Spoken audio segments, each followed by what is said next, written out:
Конnichiwa.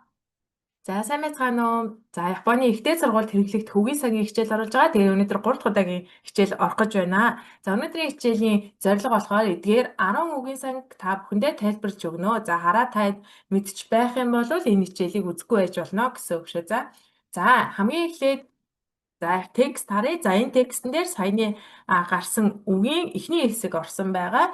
За тэгээд улаанаар тэмдэглэсэн үгийг хараад за утгыг мэднэ. За ер нь текстээ нэг удаа уншиж үзээд за утгыг мэдж байна гэх юм бол энэ хичээлийг үзэхгүй байж болно гэсэн үг. За өнөөдрийн хичээлийн хамгийн эхний үг болохоор житэн гэдэг үг нь житэн.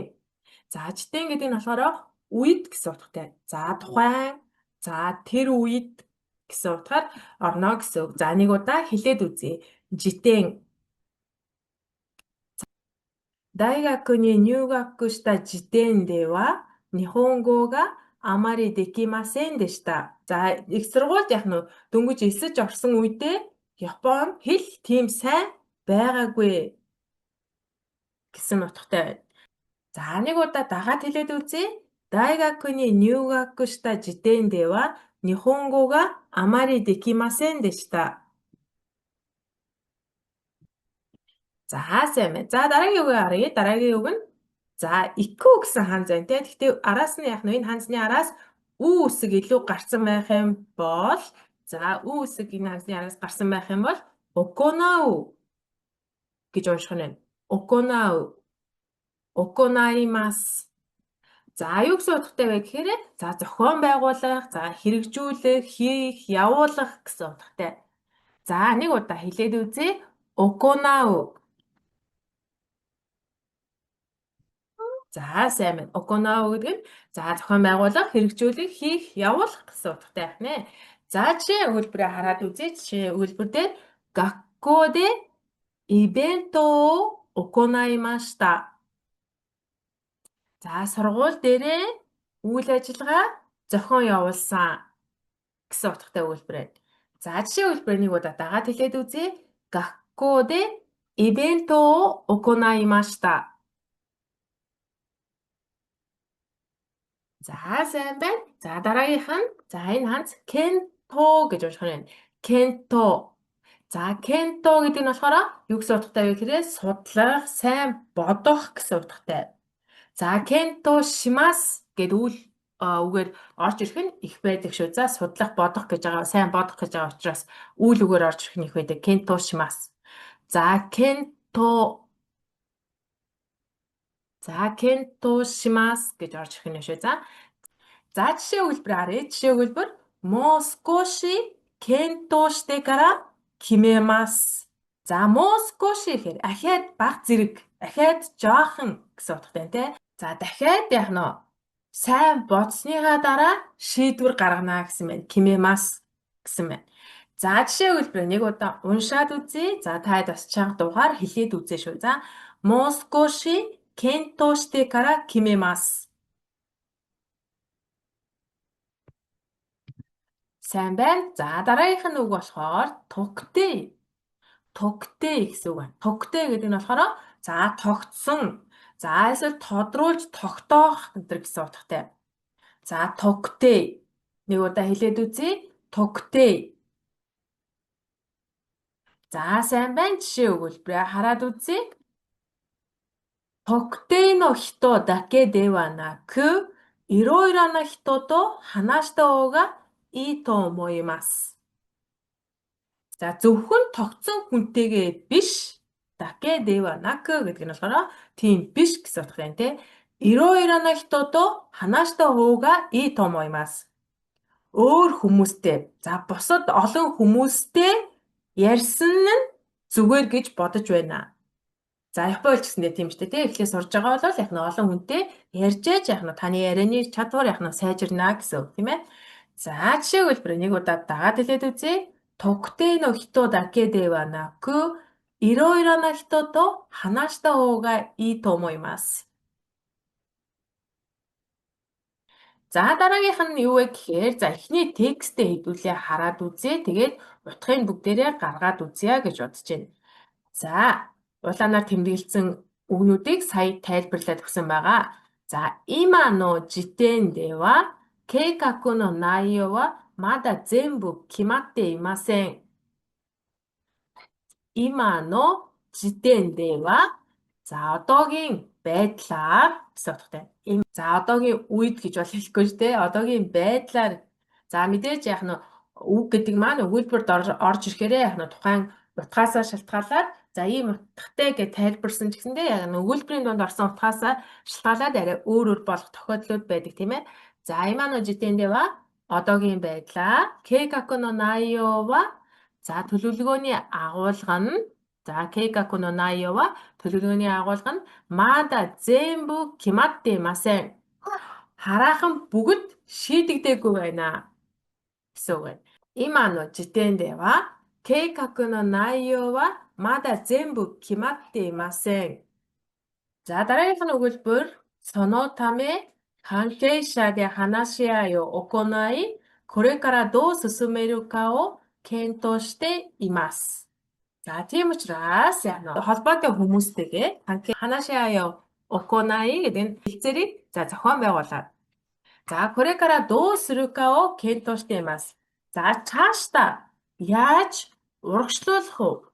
За сүсүмэрука гэдэг нь урагшлуулах уу гэдгээ яг нь хэлэлцэж байна. Кенто. За мазу донна мондaiがあるのか まずどんな問題があるのかを整理し、一番大切な点を特定する必要があります.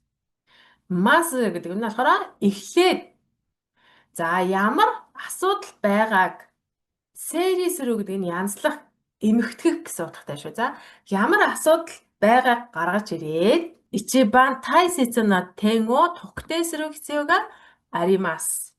За хамгийн чухал гэсэн хэсгийг тогтоох нь чухлаа гэсэн байна. まずどんな問題があるのかを整理し、一番大切な点を特定する必要があります。これができてから具体的な対策を行うつもりです.からүүнийг чадсны дарааできてからгэдэг нь чадсны дараа具体的な対策をза бодиттой арга хэмжээ тайсаку гэдэг нь арга хэмжээ за оконао цүморида авах төлөвлөгөөтэй байна. Цүморидэс гэдэг нь болохоор төлөвлөгөөтэй байна гэсэн утгатай. За ийм утгатай текст байсан байна. За нэг удаа эхнээс нь дагаад уншаад үзье. 今の時点では計画の内容はまだ全部決まっていません.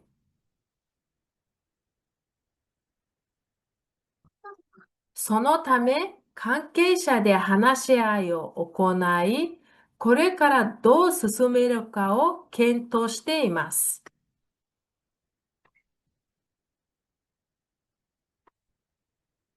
まずどんな問題があるのかを整理し、一番大切な点を特定する必要があります.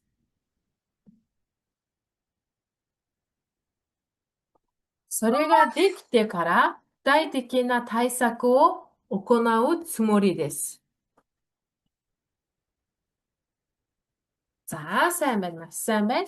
За үргэлжлүүлээд дахиад нэг текстэн дээр ажиллаад үзье. За энэ дээр гарсан за улаанаар тэмдэглэсэн үгийг та мэдчихэв үгүй юу гэдгээ шалгаад үзээрэй. Дээр нь бас яг энэ текстээ уншаад утгыг нь ойлгож гэнэ үү гэдгээ бас нэг удаа шалгаад үзээрэй. За хэрвээ утгыг гаргаад за мэдхгүй үг байхгүй байна гэх юм бол энэ хичээлийг үргэлжлүүлэхгүй байж болно гэсэн үг шүү. За харин мэдхгүй ханз байна. За бусад ханзны утгыг ч гэсэн мэдхгүй байна гэх юм бол за хичээлийн шинэ үгээ өгсөний дараа би текстнийхаа тайлбарыг та яадаг бас бүргэх болно. За хамгийн эхний үг нь за хишша гэсэн үг. Хишша. За хишша гэдэг маань зохиогч гэсэн үг. Зохиогч. За нэг удаа хэлээд үзье. Хишша. Дахиад нэг удаа хишша.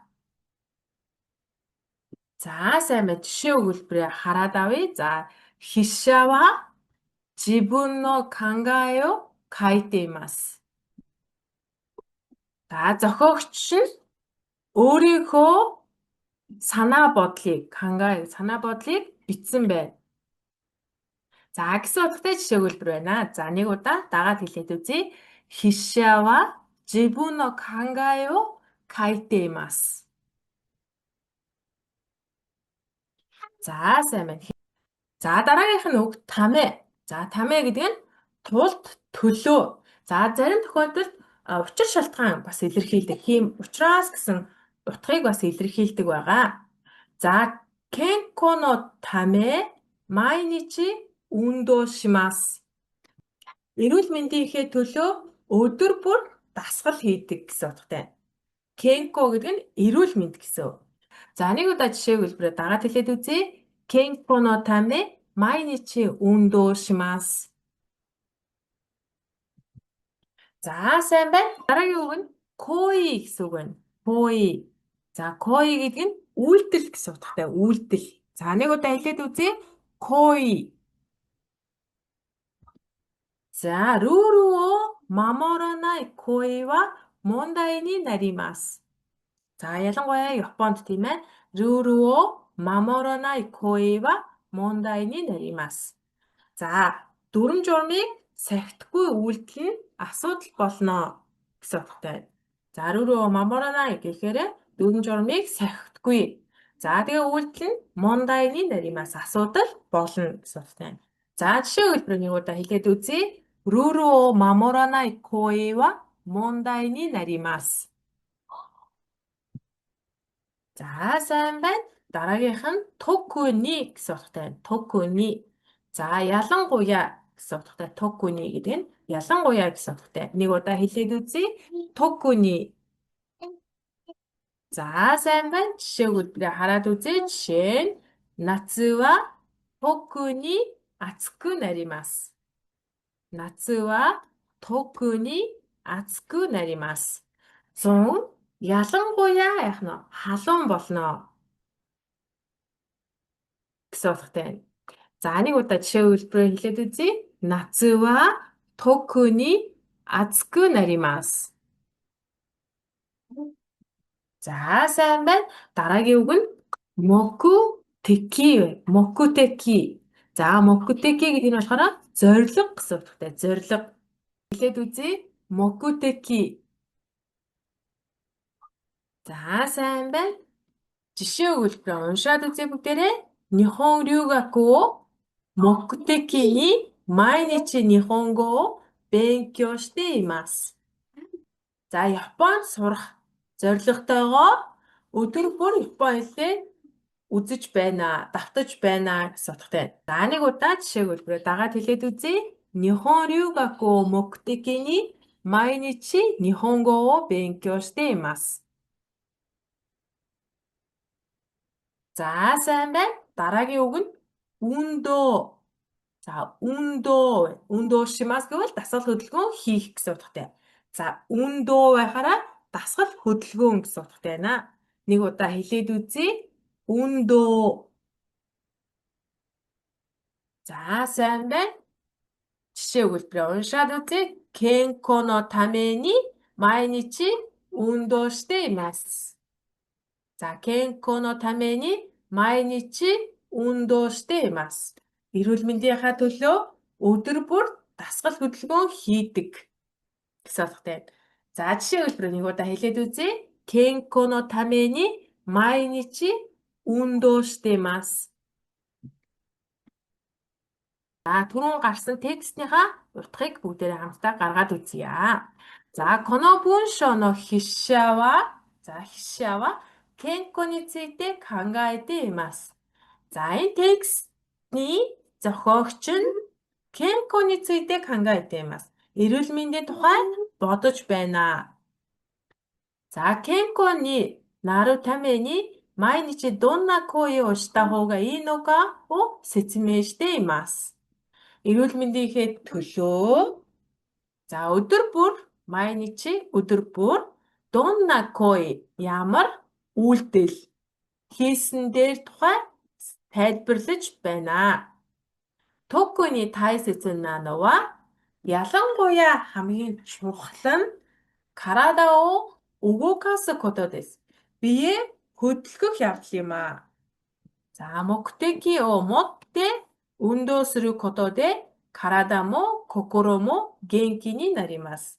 За зорилготойгоор мокутеки о мотте гэдэг зорилготойгоор За дасгал хөдөлгөөн хийснээр сөрөг гэдэг нь хийснээр гэсэн утгатай. За би болон сэтгэлж гэсэн эрүүл болно. Карадамо kokoro mo genki ni narimasu. Би болон сэтгэлж гэсэн эрүүл болно. 무리をせずに自分に合った運動を続けることが大切です. хүчлэхгүйгээр за 지분이 았다 өөртөө тохирсон үндөө дасгал хөдөлгөөнийг цэзэггэр котога тайсэлзэдэс үргэлжлүүлэх нь чухал юм аа. За гэсэн утгатай текст байна. За одоо нэг өгүүлбэрээр нэг удаа уншаад үзье. Таад бас дагаад хэлээд үзье. За この文章の筆者は健康について考えています。健康になるために毎日どんな行為をした方がいいのかを説明しています。特に大切なのは体を動かすことです。目的を持って運動することで体も心も元気になります。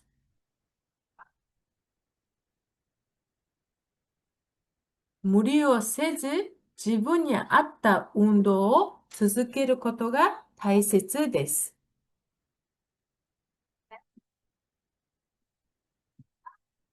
За ийм утгатай текст байсан байна. За өнөөдрийн хичээлийн ханзыг нэг удаа хараад үзье. За эдгээр ханзыг өнөөдрийн хичээл дээр үзлээ. Дараагийн хичээлээр уулзлаа. Түр баяртай. Сайонара.